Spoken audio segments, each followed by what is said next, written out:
Good evening বন্ধুরা। আজ 14 October মঙ্গলবার। আজকের সন্ধ্যার বরাক তথা সমগ্র আসামের গুরুত্বপূর্ণ খবরগুলি হল: 6 জনগোষ্ঠীর জনজাতিকরণের দাবিতে এবার গর্জে উঠলেন বিভিন্ন সংগঠনের নেতারা। দেওয়া হলো আসাম বন্ধের হুমকি। আগামীকাল 1 লাখ আহোম মানুষের প্রতিবাদে কেঁপে উঠবে রাজ্য। সেই সাথে অসম বন্ধের হুঙ্কার দিয়েছেন তারা। বিজেপিকে ভোট না দেওয়ার হুঙ্কার প্রদান করে আগামীকাল কেঁপে উঠবে অসম।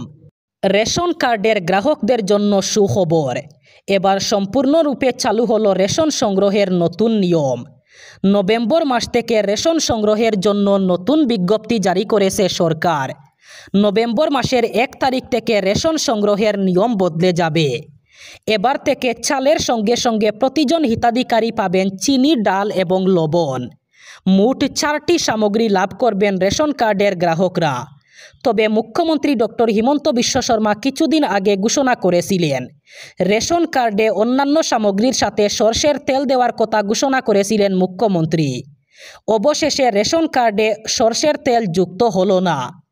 তবে এই 4টি সামগ্রী রেশন কার্ডের গ্রাহকরা পেয়ে যাবেন। তা হলো চাল, চিনি, ডাল এবং লবণ। প্রতিজন হিতাধিকারী বাজার থেকে অনেক কম মূল্যে পেয়ে যাবেন এই সামগ্রীগুলি। প্রতি কেজি চিনি লাভ করবেন মাত্র 38 টাকায়। প্রতি কেজি মসুর ডাল লাভ করবেন মাত্র 69 টাকায় এবং প্রতি কেজি লবণ লাভ করবেন মাত্র 10 টাকায়। রেশন সংগ্রহের সময় বাধ্যতামূলকভাবে দিতে হবে ফিঙ্গারপ্রিন্ট। শ্রীভূমি জেলার নারায়ণপুর জিপির 2 নম্বর ওয়ার্ডের জনগণ প্রধানমন্ত্রী আবাস যোজনার সরকারি ঘর থেকে বঞ্চিত। এই ওয়ার্ডের বাসিন্দারা মুসলিম হওয়ার কারণে সরকারি প্রকল্প থেকে বঞ্চিত রয়েছেন বলে অভিযোগ তুলল সিপিএম। ওয়ার্ডের একজন হিতাধিকারীর নাম আবাস তালিকায় অন্তর্ভুক্ত না করার প্রতিবাদে এবং সমানুপাতিক ভিত্তিতে অন্তর্ভুক্ত করার দাবিতে জেলাশাসকের আশু হস্তক্ষেপ কামনা করে তার হাতে একটি স্মারকপত্র তুলে দেওয়া হয় সিপিএমের জেলা কমিটির তরফ থেকে। স্মারকপত্রে উল্লেখ করে বলা হয়, বর্তমানে প্রধানমন্ত্রী আবাস যোজনার গড় বন্টনের সুবিধা প্রাপকদের তালিকা প্রস্তুতকরণের কাজ চলছে। পাতারকান্দি উন্নয়ন খণ্ডের অন্তর্গত নারায়ণপুর জিপিতে মোট 1363 জন সুবিধা প্রাপকের নামের তালিকা তৈরি হয়েছে। জিপির মোট 10টি ওয়ার্ডের মধ্যে 9টি ওয়ার্ড থেকে সুবিধা প্রাপকদের বেছে নেওয়া হয়েছে। অথচ আশ্চর্যজনকভাবে 2 নম্বর ওয়ার্ডকে বাদ দেওয়া হয়েছে। বাদ পড়া ওই 2 নম্বর ওয়ার্ডে 878 জন মুসলিম সম্প্রদায়ের লোক। তাই এই বিষয়ে জেলাশাসককে হস্তক্ষেপের আবেদন জানান সিপিআইএমের নেতারা। যোরহাটে সংগঠিত হল দলবদ্ধ আক্রমণের নৃশংস ঘটনা।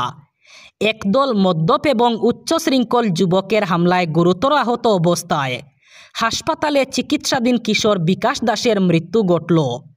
পুলিশ ইতিমধ্যে 2 জন অভিযুক্তকে আটক করেছে। জানা যায়, গত শনিবার গভীর রাতে আনুমানিক 2:30টায় এই ভয়ঙ্কর ঘটনাটি ঘটে। বাউনা দেখে বাড়ি ফেরার পথে বিকাশ দাসকে তুচ্ছ কথাবার্তাকে কেন্দ্র করে একদল মদ্যপ যুবক ঘিরে ধরে এবং লোহার রড এবং ধারালো অস্ত্র দিয়ে আক্রমণ করে।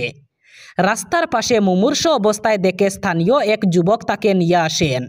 এরপর তাকে হাসপাতালে নিয়ে যাওয়া হয়। বিকাশ দাসের খুনের ঘটনায় চোর চুচুলুর নামে জড়িত, কুখ্যাত গৃহচোর হিসাবে পরিচিত। চলতি বছরের এপ্রিল মাসে নগরের বড়পাত্র আলী এলাকায় চুরির সময় স্থানীয় লোকজন তাকে হাতে নাতে ধরে ফেলেন। তখন থেকেই চুচুলুর নাম যোরহাটে সংগঠিত একাধিক চুরির ঘটনার সঙ্গে জড়িয়ে পড়ে। কিন্তু পুলিশের গাফিলতি ও কঠোর ব্যবস্থা না নেওয়ার ফলে মাত্র 6 মাসের মধ্যে এবার সে জড়িয়ে পড়ে একটি নৃশংস খুনে। অসমে ক্ষমতায় এলে কংগ্রেস বিজেপি শাসনে বরাক উপত্যকায় 3য় এবং 4র্থ শ্রেণীর নিযুক্তির ক্ষেত্রে বৈষম্য আর থাকবে না। স্থানীয় স্তরে হবে নিযুক্তি। দল এ নিয়ে গুরুত্ব সহকারে ভাবনা চিন্তা শুরু করেছে। শিলচরে ইন্দিরা ভবনে সাংবাদিকদের মুখোমুখি হয়ে এই কথা জোর গলায় বলেছেন সর্বভারতীয় কংগ্রেস কমিটির মিডিয়া কনভেনার তথা দলের রাষ্ট্রীয় প্রবক্তা নিগাত আব্বাস। পাশে ছিলেন শিলচর জেলা কংগ্রেস সভাপতি সজল আচার্য, জেলা কংগ্রেসের মিডিয়া সেলের ডিপার্টমেন্টের চেয়ারম্যান পান্তরঞ্জন চক্রবর্তী, অসম প্রদেশ কংগ্রেস কমিটির মুখপাত্র এবং বরাক উপত্যকা মিডিয়া সমন্বয়ক সঞ্জীব রায়, জেলা কংগ্রেসের মিডিয়া ডিপার্টমেন্টের সদস্য পালবল লস্কর। অসমে কর্মসংস্থানের ক্ষেত্রে হাহাকার চলছে। শিক্ষিত বেকাররা ডিগ্রি হাতে নিয়ে ঘুরে বেড়াচ্ছেন। 9.2% বেকার দিশাহারা। জনতা এখন জবাব চাইছে। জনক্ষোভের প্রতিফলন ঘটবে পরবর্তী বিধানসভা ভোটে। এই মন্তব্য করেন নিগাত আব্বাস। স্বাস্থ্য পরিষেবার উন্নতিকল্পে সরকার দেদার অর্থ খরচ করলেও বাস্তব চিত্র ভিন্ন। সরকারি অর্থ সাধারণ মানুষের কোনো কাজে আসছে না। শ্রীভূমি জেলার লক্ষ লক্ষ মানুষের উন্নত চিকিৎসার একমাত্র ভরসাস্থল শহরের প্রাণকেন্দ্রে অবস্থিত অসামরিক হাসপাতাল। গগনচুম্বী অট্টালিকাগুলো শুধু শহরের শোভাবর্ধন করেই চলেছে। বাস্তবে হাসপাতালে স্বাস্থ্য পরিষেবা বলতে কিছুই নেই বলে অভিযোগ উঠেছে। চিকিৎসাধীন রোগীরা গরমে হাঁসফাঁস করলেও ফ্যানগুলো বিকল। গত 5 মাস থেকে হাসপাতালে লিফট বিকল, যার ফলে রোগীদের সীমাহীন দুর্ভোগ পোহাতে হচ্ছে। কর্তৃপক্ষের তরফে লিফট সচল করার কোনো উদ্যোগ নেওয়া হচ্ছে না। হাসপাতালের গুরুত্বপূর্ণ একটি বিভাগ হলো শিশু এবং প্রসূতি বিভাগ, কিন্তু এই বিভাগে শিশু ও মহিলাদের গরমে নাজেহাল অবস্থা। ফ্যান ঝুলে থাকলেও ঘুরছে না। রোগীদের বাইরে থেকে ফ্যানের ব্যবস্থা করতে হচ্ছে। আর এটাই হলো অসামরিক হাসপাতালের বাস্তব চিত্র। হয় বিক্রি, অন্যথায় সংযুক্তিকরণ। ইন্দিরা গান্ধী করেছিলেন ব্যাংকিং ব্যবস্থায় জাতীয়করণ। ভারত পেয়েছিল একের পর এক সরকারি ব্যাংক। ফিরেছিল দেশবাসীর বিশ্বাস। লালবাতি জ্বলে সর্বশান্ত করার প্রবণতা বন্ধ হয়েছিল 70-এর দশক থেকে। কিন্তু 2014 সালে মোদী সরকার ক্ষমতাসীন হওয়ার পর থেকে সিদ্ধান্ত নেয় ব্যাংকগুলিকে হয় বিক্রি করা হবে অথবা সংযুক্ত করা হবে। দেশ জুড়ে ছড়িয়ে থাকা অসংখ্য সরকারি ব্যাংকের অস্তিত্ব রাখা হবে না। সেই সিদ্ধান্ত মেনেই 2017 সাল থেকে শুরু হয় সংযুক্তিকরণ। 27টি ব্যাংককে সংযুক্ত করে 12টি ব্যাংকে পরিণত করা হয়। এবার ব্যাংকিং সংস্কারের দ্বিতীয় ধাপ। সরকারের প্রাথমিক ভাবনা হলো মাত্র 3টি বড় ব্যাংকই থাকবে, বাকি সব ব্যাংককে এই 3 ব্যাংকে মিশিয়ে দেওয়া হবে। অর্থাৎ 9টি ব্যাংকের পৃথক অস্তিত্ব থাকবে না। শুধুমাত্র state bank of India, Punjab national bank এবং কানাড়া ব্যাংক থাকবে। বাকি 9টি ব্যাংককে এই বৃহৎ ব্যাংকগুলির সঙ্গে সংযুক্ত করা হবে। অর্থমন্ত্রক এবং নীতি আয়োগ এই নিয়ে আলোচনা করছে। রিজার্ভ ব্যাংকের সঙ্গে আলোচনা করা হবে। তৈরি করা হচ্ছে প্রপোজাল রিপোর্ট। এবার নেপালের ঢেউ আছড়ে পড়ল আফ্রিকায়। জেনজি যে একটি দেশের সরকার বদলে দিতে পারে তা প্রথম শুরু হয়েছিল নেপালে। সেই রকমই জেনজির বিক্ষোভের মুখে পড়ে সোমবার দেশ ছেড়ে পালালো পূর্ব আফ্রিকার দ্বীপরাষ্ট্র মাদাগাস্কারের প্রেসিডেন্ট অ্যান্ড্রে রাজোয়েলিনা।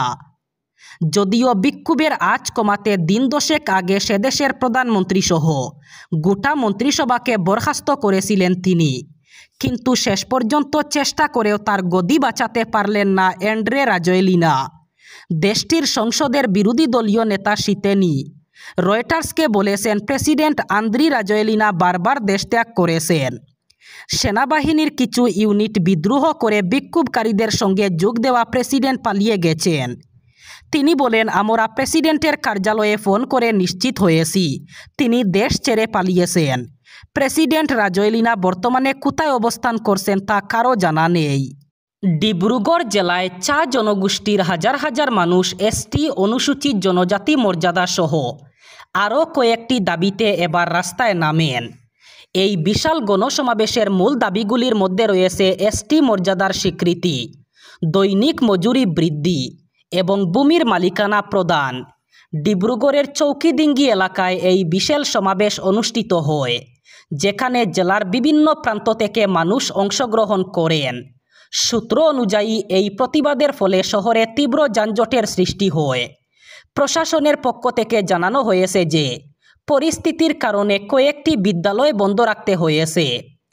এই আন্দোলনের প্রভাব পড়েছে 218টি চা বাগান, প্রায় 24,000 ক্ষুদ্র চা চাষি এবং 70টি কিনাপাত প্রক্রিয়াকরণ কারখানার উপর, কারণ এইসব কর্মক্ষেত্রের অধিকাংশ শ্রমিকই এদিনের সমাবেশে অংশগ্রহণ করেন। এই বিশাল সমাবেশটি আয়োজন করে একাধিক সংগঠনের যৌথ মঞ্চ অর্থাৎ অসম চা মজদুর সংঘ, অসম চা জনজাতি ছাত্র সংস্থা, সারা আদিবাসী ছাত্র সংস্থা অসম, ৩৬ জনজাতি পরিষদ এবং ৪ জনগোষ্ঠীর জাতীয় মহাসভা। সমাজকে রক্ষা করতে শেষমেশ মাঠে নামতে হলো রামকৃষ্ণনগর থানার অন্তর্গত রাজারামপুর ১৬ পরিবার এলাকার আমজনতার।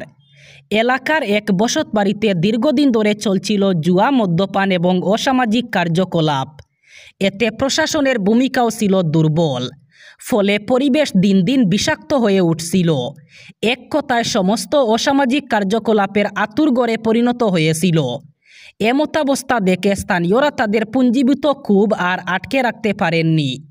রবিবার রাতে জনতার ক্ষোভের বিস্ফোরণ ঘটে। ক্ষুব্ধ জনতা ধৈর্য হারিয়ে ওই বাড়িতে হানা দেয়।